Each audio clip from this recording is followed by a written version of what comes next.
Welcome to Edina, a program about the people, places, community, and the activities in the city of Edina. I'm your host, Lillian McDonald, and we've got quite an exciting show today. We're going to start with a little bit of a Java jolt, brought to you by some students from the Edina High School. We have 4 students here from the DECA program. They're here to talk to us about a new venture they've got going, a coffee shop at Edina High School. What a cool idea. Thanks a lot for being here. Really appreciate it. Thanks. Yeah, you bet. First, we have Annie Padavisi, who's here. We have Kelly Gartner. We have Sarah Schoonmaker. And we have Ken Delecki. Thanks a lot. I'm really happy you're here. I'm really excited to hear about this project. Annie, tell us a little bit about DECA first, for those that might not know what DECA is all about. Well, DECA is it's a class and a club all in one that students take at the high school. It's really popular. We get about 150 plus students every year, so a lot of kids like it. But DECA is actually an acronym that stands for Distributive Educational Clubs of America. And what we do mostly is we take marketing concepts and we apply them to real-world business situations. And every year we get a big chunk of kids to compete against each other in the other towns, around the metro area to hopefully compete at nationals. Wow, that's cool. So you're taking the academics of reading, writing, and arithmetic, and you're putting in the business and the practice. Yep.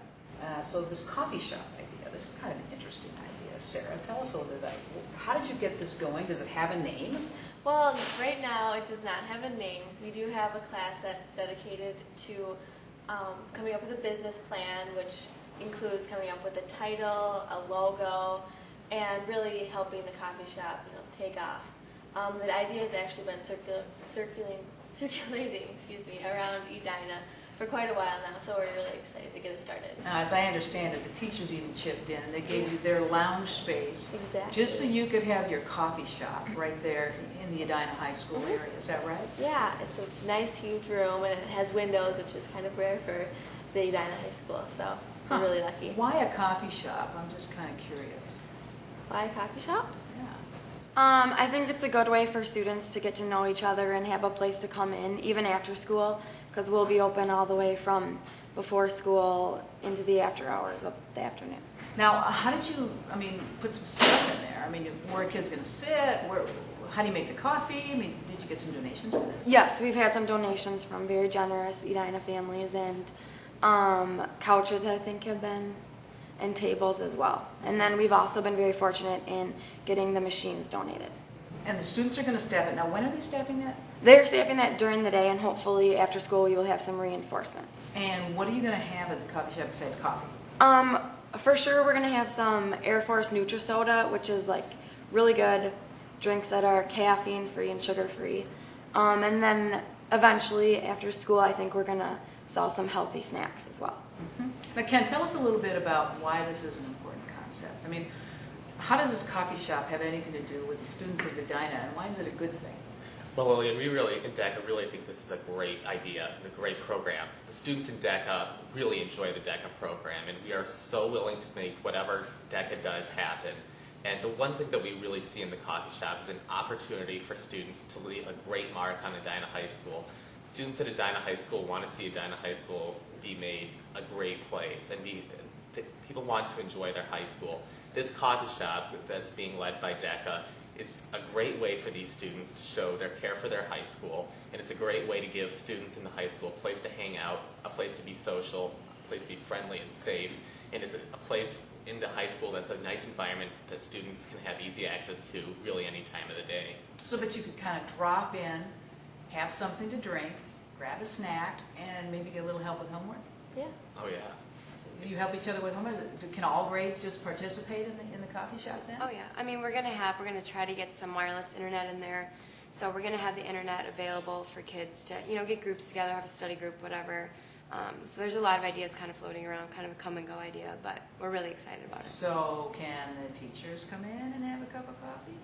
I guess we'll let them come in. I guess they're allowed. It is their own We'll see what we teacher's can do. lounge, so. They're helping us, let it happen. So we're really thankful for all that. So all businesses need money, and I imagine you're looking for some donations. Can you tell us what should we do if there's anybody in the community that have some funds or have an interest in this coffee shop or the DECA program? Well, this coffee shop would not have even started as an idea if we didn't have really generous community support.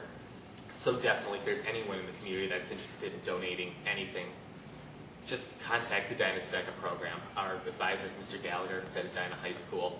Anything that we can get from the community, we would love to have, because without community support, this idea, this project does not work. And we really want to see this happen. We really want to see a very nice environment inside Edina High School, and just to see this happen would really make a lot of people happy. And it's kind of nice to have some local businesses and parents and families and students get together and contribute around a good cause for the DECA project.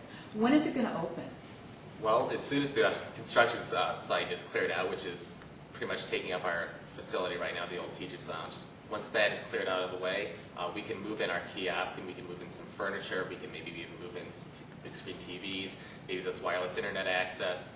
We can start decorating the room, but hopefully the sooner they're out, the better. And hopefully that's within a short enough amount of time where we can have a good part of the year that we can dedicate to having this coffee shop in Edina High School, and hopefully see this first year as a good test run. And so as soon as we get the chance, we're setting it up. Okay, so maybe by spring would be a good time. By spring, You got to clean it definitely. out, you probably got to paint it, you got to furnish it, you're still raising funds for it, you're Definitely building a are. business for sure. Okay, great. Well, I want to thank all of you for being here. I want to wish you well with your coffee shop. I hope you invite me to come.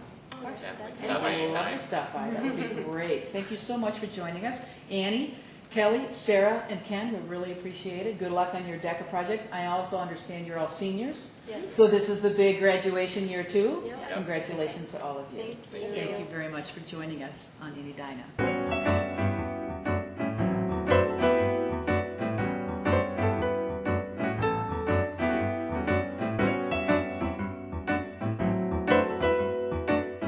DECA's exciting new coffee shop is just one of many activities going on in the Edina public school system. Let's find out more about some of the other building projects going on by going over to the Edina Community Center and visiting with Edina's new superintendent, Rick Dressen. Hi, I'm Rick Dressen, and it's an honor to be the superintendent of Edina Public Schools. This is a fantastic school district, and it's a fantastic community. It's also really an honor to be following the legacy of Dr. Ken Dressen, superintendent who just recently retired. And it's my good fortune that I still have Ken's cell number and his home number, so I can call him at any time. My history, as far as prior to coming to the Edina Public Schools, was as a superintendent in Alexandria for 6 years, and prior to that, I was a superintendent in Waconia, at Waconia Public Schools. I've also served as an elementary principal in Waconia, in Brooklyn Center, and at the College of St. Benedict, and also an elementary teacher in Annandale. So my history is deep in education, and it's really just a pleasure to be joining this system. I've also had a variety of experiences at the state level, being involved in the State Superintendent Association as past president, and also served on the Governor's Task Force on school funding. So I think a lot of those items will help in my efforts as I continue to move this school district to its next level of success. And that's a challenge because this is a great school district. One of the exciting things I did when I came to the school district was I spent time learning more about the district and learning more about the expectations this community has for our young people. And what I did find out is our young people are the priority of this community. And that's why I think we're successful as a school district. And what's even more powerful is this community wants to get to the next level of success because they value the level of education and the role our young people play in the future. And so together we're going to journey on that. And that's really one of my focus areas as superintendent, is connecting with the community and helping the community shape where we need to be going as a school district. And so that's what we're going to be about. How do we get to the next level when we look at this exciting future that we have before us? When we know information is doubling every 6 to 9 months, What does that mean for our young person who's going to be graduating in the year 2012 or 2015? How fast information, and what are they going to need to know about educationally to be successful? We know that by the year 2015, 60% of the jobs have yet to be invented. And so it's probably not a bad thing when a child graduates from high school and is undecided on what they want to be. But how do we prepare them for that exciting future? We know how small the world is getting. They say today, futurists tell us that 25% of our high school graduates will spend time in jobs overseas. Our world's getting small. It's dynamic. And what we know is the jobs of the future are going to be from the neck up and not the neck down.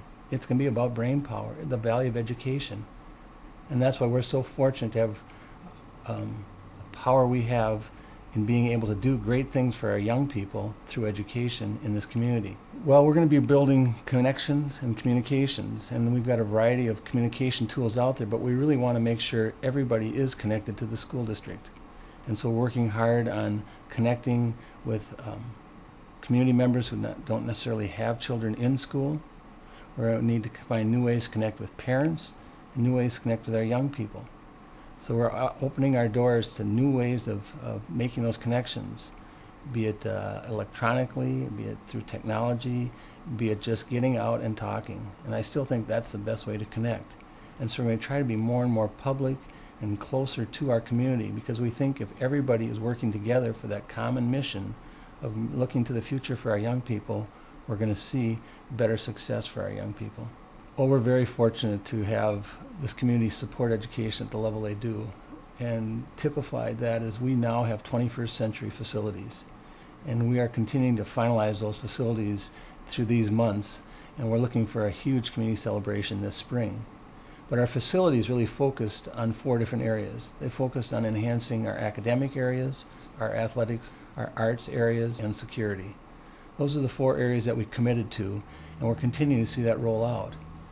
In the academic areas, one of our big focuses was on beefing up and strengthening our technology capabilities and some of our science areas, especially at the high school. We have brand new science facilities at our high school. As we look to the future, we know that's one area we're going to focus on, and it's good that we've done that. In the area of the arts, we've really expanded our theaters, we now have video production studios, and we continue to roll that out further and further. And that's not just for our young people, that's going to be something our entire community is going to benefit from. Not only are they going to be able to view the performances, but we hope they'll be able to access the facilities so that they can be part of our arts community, because it is such a strong piece of our community.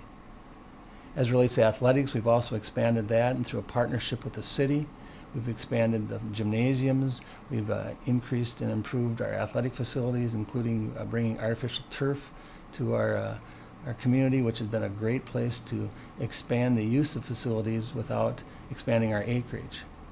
And in security, we've done a better job of creating frontage so that we now have a common entrance for people to enter. We're also doing some security items as it relates to just doing better shutdowns and lockdown situations at our school settings.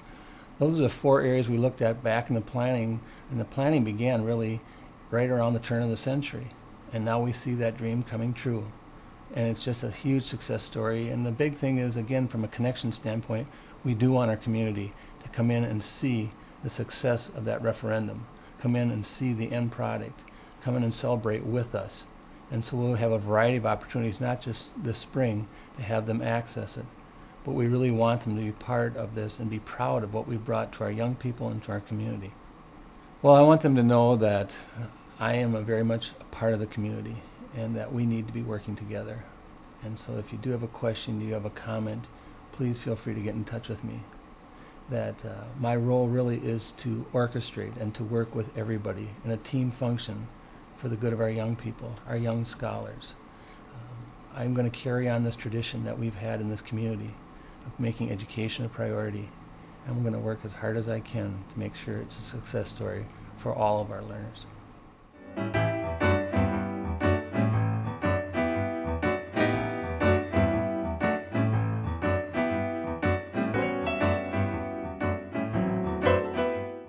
Welcome back to In Edina. I'm your host, Lily McDonald, and we're joined now by 2 very special guests, Officer Mike Seeger and Diesel members of the City of Edina Police Department Canine Unit, thank you very much for coming. We really appreciate it. Diesel is a nice addition, the second canine dog? Yes. Okay, how come we're adding a second canine dog? Due to call load, the other dog was working a lot, so we decided to get a second one. Second one, this is a German Shepherd? Yes, German Shepherd from Slovakia. He's a 1.5 years old. Okay, and how did you get this dog then? He was selected from a vendor through St. Paul, and then we go to St. Paul for a 13-week school once we get him. I know these dogs are very important to police work. Tell us some of the jobs that they do. He is a locating tool and apprehension right now, and later he'll be certified as a drug sniffing dog.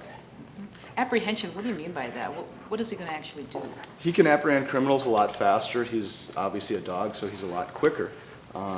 So if we have one take off on foot, he can actually chase the criminal down and apprehend him by taking hold of him.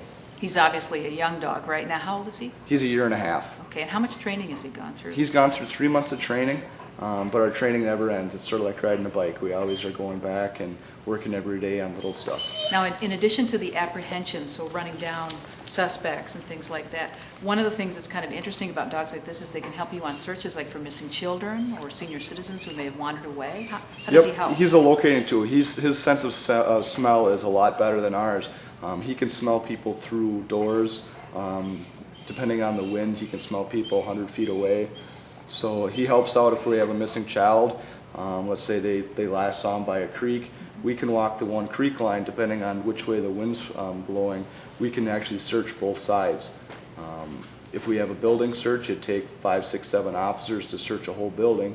He can actually cut the time in half just by walking by doors, smelling the door, and telling us if anybody's in that building or actually in the offices individually. It's really amazing the bonding and the training that goes on between you two. You're actually both partners.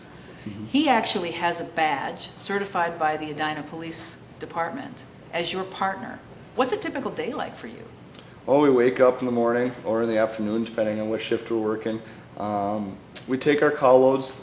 Every police officer is assigned a different zone in the city, and we're also assigned a zone, so we'll take our calls, report calls, but then also we get called out if another officer has a criminal that maybe ran off on him, if they have like a suspicious building that looks like it's been opened and they want a dog, so we'll get called out to the other calls. We also do mutual aid to other cities. St. Louis Park calls us a lot. Bloomington, Richfield sometimes call us, but they have canines on also.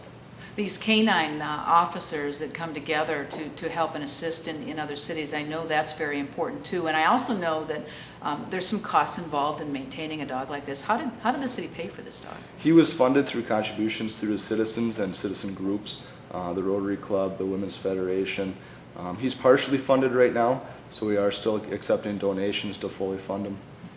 And what's your call load? Do you have any idea of how many numbers of calls that you're taking? I mean, given in any given day, probably about 10 calls to 15 calls I go on. just for this dog and you? Just for us. But of those, maybe 5 are used with the dog. Whether it's him barking at a suspect, so we don't have to fight him. He's a great deterrent. If we walk up with a dog, someone that would ordinarily fight an officer, usually will just go along with the program. So we use that as a psychological deterrent. Sure. You may see a German Shepherd, you're probably going to know it's time for you to behave too. Yep. And you take this dog around, I'm sure you do some teaching and let people know, educate them about the dog and the use of dog in police work and things like that. So it's really a positive influence. We show up at all the block parties that request us. I also am in charge of the junior police program. So we go into all the 2nd and 3rd grade classes in Edina, teach junior police to them, and they get to see the dog. That's good. What a wonderful asset to the police department. And I understand he lives with you too. He does. He's just a normal dog. When he gets home, he runs around with my lab and my 3-year-old in the backyard. And that's important too because the dog needs off time just like the officers do. Yep. Right? Officer Mike Seeger and Diesel, we want to thank you both for coming here. Thank you very much. Good luck and stay safe out there. Thank you.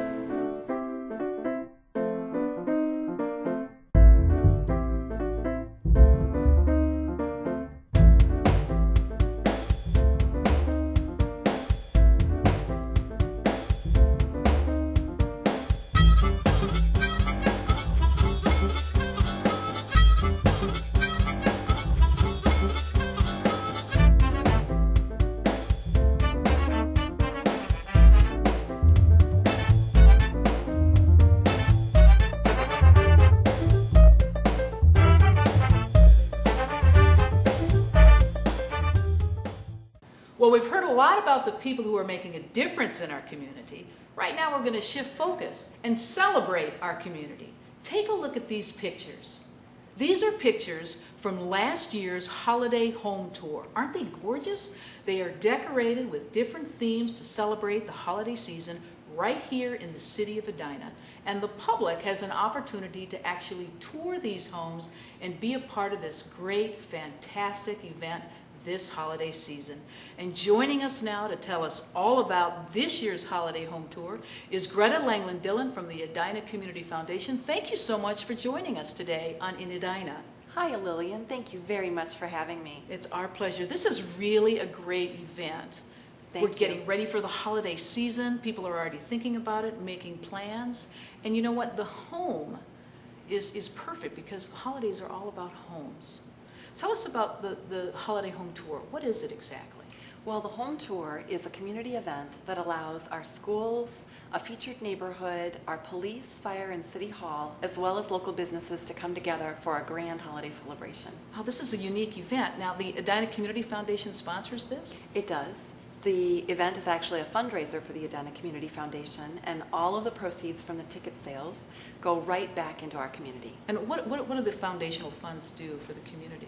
Well, the foundation both sees and recognizes needs in the community, such as adaptive recreation, computers for seniors, art for our city hall, our parks, improvements to our parks. These are all recent projects that the Community Foundation has funded. Wonderful. And this holiday home tour helps fund these activities. It does. And how long has the holiday home tour been going on? This is our third annual, so we'd like to think that this is the year that we really do know what we're doing this year. It's pretty successful. How many It people has went been. last year? A couple hundred. Oh, so you see quite a few people going through and touring these homes. Yes, there's a lot of people at City Hall who want to be there. How many different houses do you show? 3 each year in a featured neighborhood. And how do you go about finding these houses?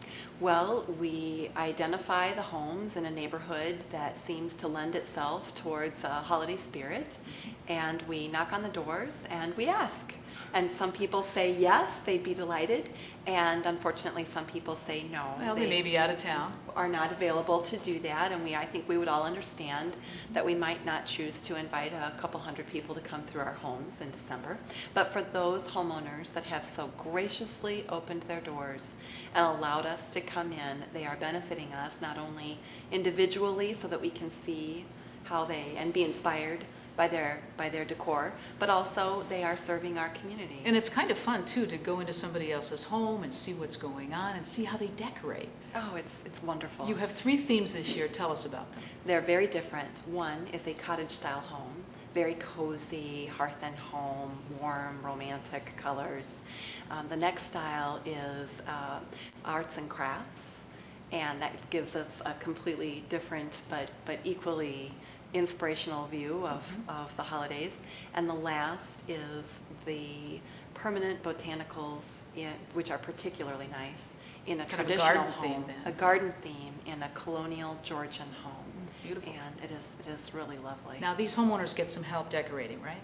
Modestly, I have to say that we are imposing on them greatly, and they are performing very nicely. So we are seeing their family decor, and then each home has a tree by either the firefighters, our police force, or our city hall employees, who have all come together with both volunteer materials and volunteer labor to create and decorate their own tree inside these homeowners' homes. So the homes are decorated inside and the homes are decorated outside. They are. Great. When can we take a look at these homes? On December 2nd, Okay. from 10 to 4, one can buy a ticket at City Hall in advance or on that day. Tickets are $20.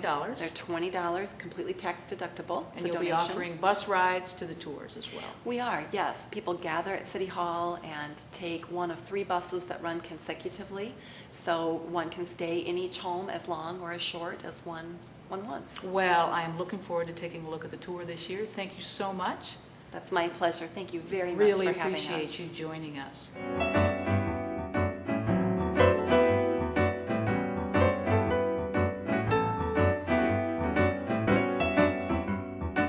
What we'd like to thank our guests who joined us in Edina. We had a great show. We'd like to thank the DECA group from Edina High School. We wish them the best of luck on their coffee shop when it opens this spring. We'd also like to thank our superintendent, Rick Dressen, for joining us, as well as the Canine unit, the new addition, Diesel. Stop by and see him at the Edina Police Department. And if you get a chance on December 2nd, swing in and check out the Holiday Home Tour. In Edina is a monthly community show right here about the people, places, and activities in your community. Watch us every month. Until next time, I'm your host, Lillian McDonald.